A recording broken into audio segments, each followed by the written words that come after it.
Halo, Assalamualaikum warahmatullahi wabarakatuh. Perkenalkan, nama saya Muhammad Ifan Maulana dengan NPM 24 12063 dari kelas B. Nah, di sini saya akan menjelaskan atau mendemokan tugas saya yang berjudul perbandingan metode kecerdasan buatan pada sistem smart thermostat. Nah, dari metode kecerdasan buatan yang saya pakai di sini ada 4, yaitu ada BFS, yang kedua ada SPKSAW, dan yang ketiga ada Fazi Mamdani, dan yang terakhir atau yang keempat ada Fazi TSK Takagi Sugenokang. Nah, di sini smart thermostat itu apa sih? Smart thermostat itu sebuah sistem termostat yang mengatur suhu ruangan secara otomatis, yang menggunakan perangkat AC dan heater untuk mengatur suhu ruangan tersebut. Nah, jadi kita nanti sebagai manusia tidak perlu untuk menghidupkan atau menyalakan AC dan heater secara manual. Jadi kita serahkan semua tugasnya kepada smart thermostat atau sistem cerdas yang saya buat ini. Nah, di dalam sistem saya ini ada 3 persep, yaitu ada status kehadiran, suhu ruangan, dan kelembapan. Nah, nanti goalnya itu untuk menjaga suhu ruangan senyaman mungkin bagi penghuni dan sekaligus untuk menghemat energi. Nah, langsung ke 4 solusi. Nah, di solusi yang pertama, di metode solusi yang pertama yaitu ada di BFS. Nah, di skenario nya nanti suhu ruangan awal itu saya ibaratkan di 30 derajat Celcius. Nah, nanti suhu target atau suhu nyaman yang menurut saya nyaman yaitu di 24 derajat. Nah, lalu terdapat satu orang di dalam ruangan tersebut. Nah, bisa dilihat di perhitungannya di sini, yaitu ada jumlah orang di ruangan ada satu orang, panas tubuh tiap orang saya ibaratkan 1 derajat. Nah, lalu total panas tambahan 1 kali 1,0 sama dengan 1 derajat. Nah, di suhu target efektif yaitu di 24 derajat. Nah, dari suhu efektif target ini kita tambah dengan panas tambahan dari tubuh setiap orang yang ada di ruangan. Karena di sini ada 1, maka ditambah 1 derajat sama dengan 25 derajat. Nah, dalam BFS yaitu ada inisiasi QW, yaitu FIFO, first in first out. Nah, dari node awal yaitu ada di 30, 29, 28, 27, 26, 25. Jadi dari node 30 lalu masuk, lalu dari first yang pertama masuk maka yang pertama kali keluar. Nah, dari 30 nanti keluar sampai ke 25. Nah, nanti total langkahnya ada di 5 langkah. Nah, nanti yang perangkat aktif yaitu ada di AC. Kenapa AC? Karena dari 30 derajat ke 24 itu berarti suhu ruangan tersebut panas, maka perangkat yang aktif nanti AC. Nah, bisa dilihat dari programnya sendiri.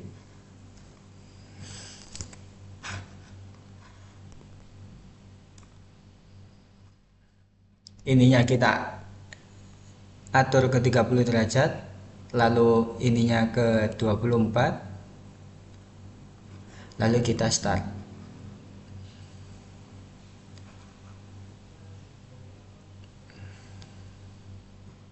Nah, seperti yang saya jelaskan tadi, yang aktif adalah AC. Nah, di sini juga sudah terlihat semuanya, semua perhitungannya juga sama dan tidak beda jauh dari yang perhitungan manual di Word tadi. Selanjutnya kita masuk ke metode solusi yang kedua, yaitu menggunakan SPK SAW. Yang mana SPK SAW ini kita akan memilih satu aksi terbaik dari beberapa alternatif dengan mempertimbangkan beberapa kriteria sekaligus secara terbobot. Nah, masuk ke perhitungannya di sini alternatif aksi dan kriteria yaitu di kode A1 saya alternatif aksinya yaitu naikkan AC, A2 hidupkan heater, A3 pertahankan, lalu A4 matikan semua. Nah, untuk alternatif aksi pada SPK Smart Thermostat di kode C1 efektivitas suhu, C2 efisiensi energi, C3 kenyamanan, dan C4 kecepatan respon. Nah, untuk C1 nanti mendapatkan bobot 0,40, C2 mendapatkan bobot 0,30, dan C3 mendapatkan bobot 0,20, lalu C4 mendapatkan bobot 0,10. Nah, masuk ke kasus yang pertama, yaitu di sini ada di suhu sama dengan 30 derajat, lalu orang yaitu true, berarti di dalam ruangan itu ada orang satu. Nah, untuk matriksnya nanti keputusannya dengan skala 1 sampai 10. Nah, ini untuk tabel matriksnya atau tabel langkah keputusannya. Lalu di langkah kedua menggunakan rumus seperti ini, Rij sama dengan Xij min EX2. Mendapat perhitungan seperti di dalam tabel ini. Nah, setelah mendapatkan hasil yang ada di tabel, itu nanti kita perkalikan dan jumlahkan. Nah, mendapat hasil nilai aksi terbaik pada skenario dengan total nilai V yaitu 0,652. Seperti itu. Nah, untuk yang skenario yang perbandingan suhu yang kedua dengan suhu 30 orang dan tidak ada orang di ruangan itu, dengan hasilnya yaitu di nilai tertinggi ada di V sama dengan 0,813. Nah, untuk hasil, kita lihat hasil dari programnya. Ini kita masuk ke yang 50, lalu suhu target 24, lalu orang ada dan jumlahnya 1. Kita start. Di sini masih sama, yang hidup adalah AC karena dari 30 derajat ke 24. Nah, untuk hasil perhitungannya tidak beda jauh dengan yang ada di perhitungan manual. Lalu kita ubah ke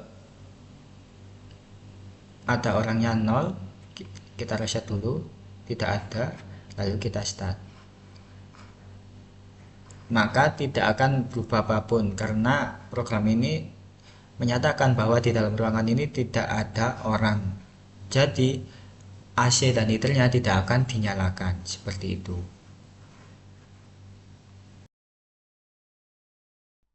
Lalu selanjutnya masuk ke metode ketiga, yaitu menggunakan logika Fuzzy-Mamdani. Nah, di sini untuk menentukan di metode Fuzzy-Mamdani ini itu nanti akan menentukan kecepatan kerja atau RPM dari AC atau heaternya secara proporsional.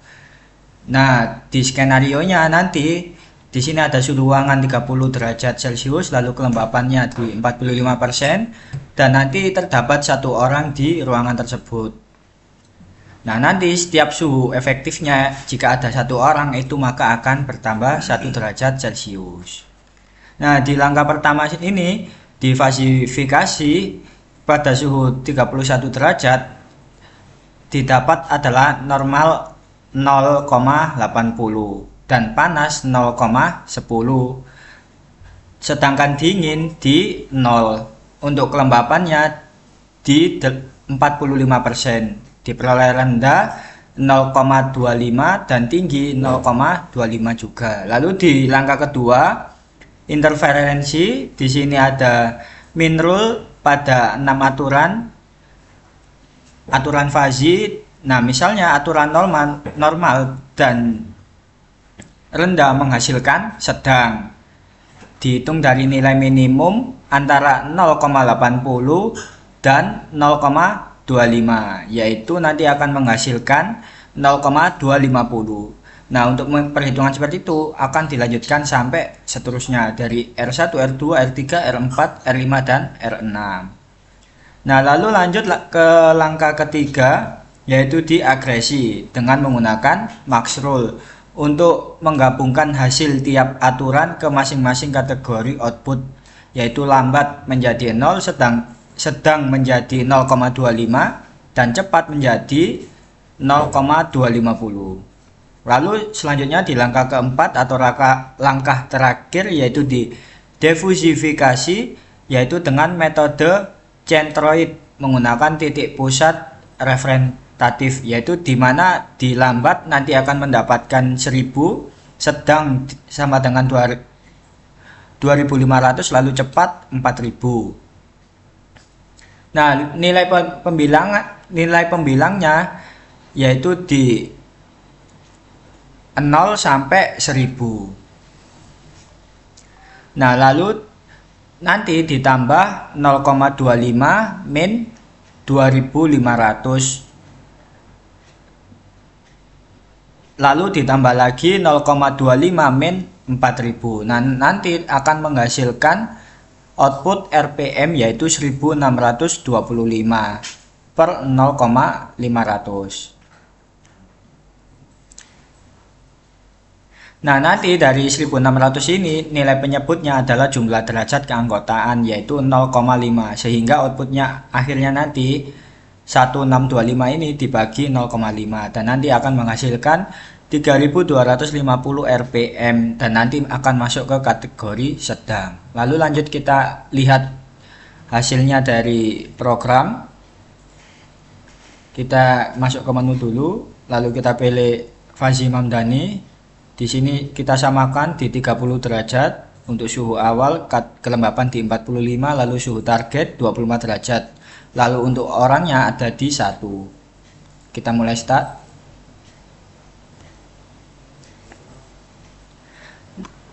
Nah, seperti sebelumnya yang menyala itu nanti AC, karena dari 30 derajat ke 24 itu pasti ada penurunan suhu, berarti yang dibutuhkan AC. Nah, ini untuk langkah perhitungannya sama seperti di perhitungan manual, ada di step 0, step 1, step 2, step 3, dan step terakhir di diversifikasi. Dan untuk hasilnya juga tidak berbeda jauh. Lalu masuk ke metode selanjutnya, yaitu metode solusi keempat, yaitu menggunakan Fuzzy TSK, yaitu Takagi Sugenokan. Nah, di sini bedanya dengan Mamdani ada di bagian output. Nah, kalau Mamdani menghasilkan himpunan fuzzy, nah sedangkan TSK nanti akan menghasilkan fungsi linear. Sehingga proses difusifikasinya digantikan dengan rata-rata berbobot. Nah, masuk ke bagian perhitungannya di skenario pertama, yaitu di suhu ruangannya 33 derajat, di kelembapannya 45%, dan terdapat 1 orang di ruangan.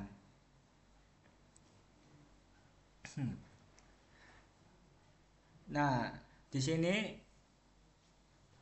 di langkah 0 dan langkah pertama tidak berbeda jauh dengan fasifikasi Fuzzy Mamdani, yaitu sama, cuma bedanya di Fuzzy TSK ini saya menggunakan suhu awal yaitu di 33 derajat. Nah, nanti dari suhu orang menambah 1 derajat, jadi nanti suhu efektifnya di 34 derajat.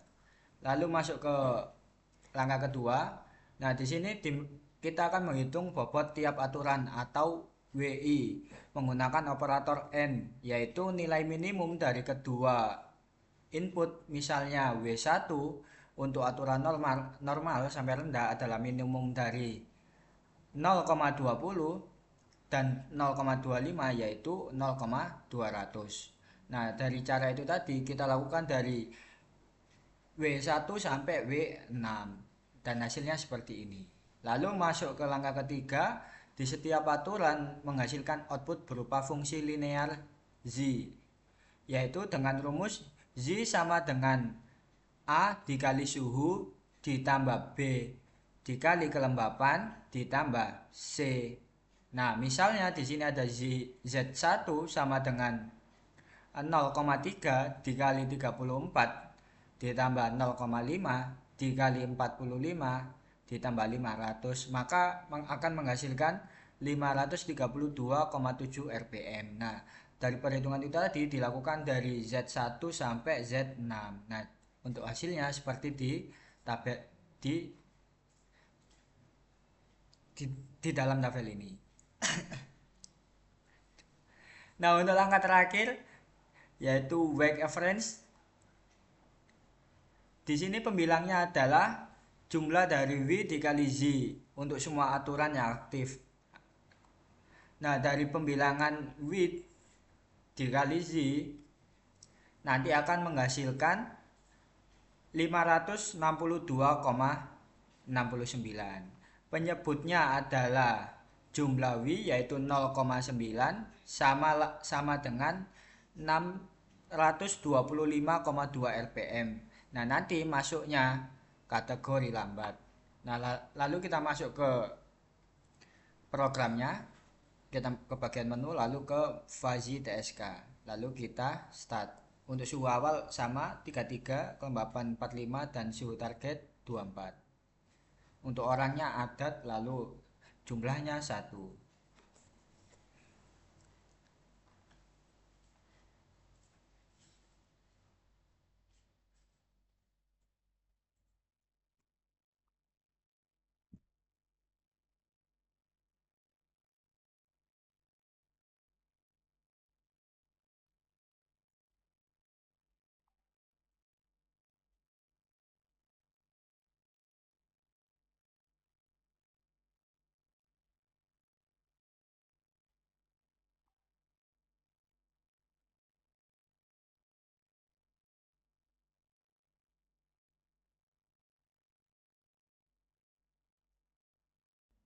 Nah, ini untuk hasil dari Fuzzy TSK-nya. Nah, ini untuk perhitungannya juga sama, tidak berbeda jauh